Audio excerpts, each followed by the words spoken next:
কি এখন কেমন লাগে? যারা যারা কইছো গরম লাগে, আল্লাহ সহ্য হয় না, বৃষ্টি দাও, মেঘ দাও, পানি দাও, এখন কি কইবা? বৃষ্টি বন্ধ করো, আর লাগবো না। 26শে মে রাত থেকে শুরু করে 27শে মে সারাদিন মুষলধারে বৃষ্টি হইছে। আজকে 28শে মে এখন পর্যন্ত থামেনি।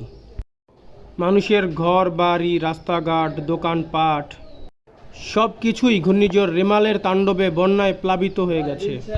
অনেক মানুষের বাড়িতে আবার কিছু কিছু ঘরেও পানি ঢুকে গেছে।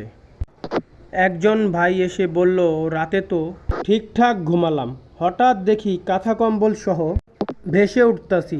তাড়াতাড়ি সব গুছাইয়া একসাথে সবাই এক খাটের উপরে বসে পড়লাম। কথাগুলো শুনতে ভালো লাগলেও বাস্তবতা খুবই কঠিন।